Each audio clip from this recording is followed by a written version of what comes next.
we were taught that Jesus died for our sins based on this idea of atonement, or that somebody else can pay for the sins of other people.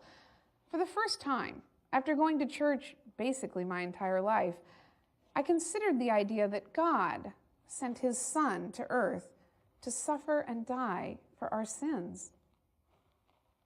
Why? I mean, first of all, you can say that Jesus suffered, but he didn't suffer any more than a lot of people have suffered.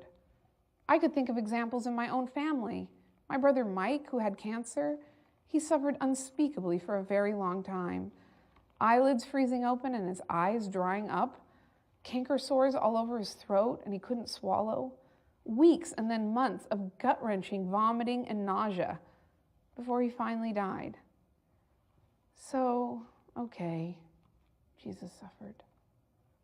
I mean, he apparently suffered terribly for 1, maybe even 2 days. I heard someone say once, Jesus had a really bad weekend for our sins. I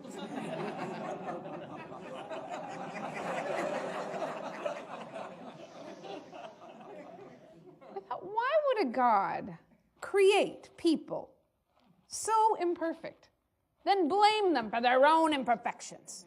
Aha, then send his Son to be tortured and then murdered by those imperfect people to make up for how imperfect people were and how imperfect they inevitably were going to be. I mean, what a crazy idea.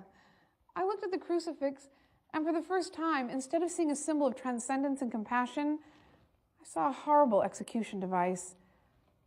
What kind of God sends his Son to be tortured and killed like that? Oh, I guess it is the God of the Old Testament. That's exactly who would do something like that.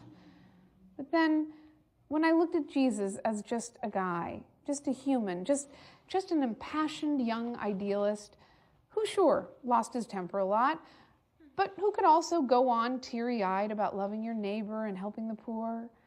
And because his ideas were so outspoken, it threatened those in power who ordered him to be tortured and then killed. And then reading how Jesus died, astonished and heartbroken that his own God abandoned him. His story became so tragic.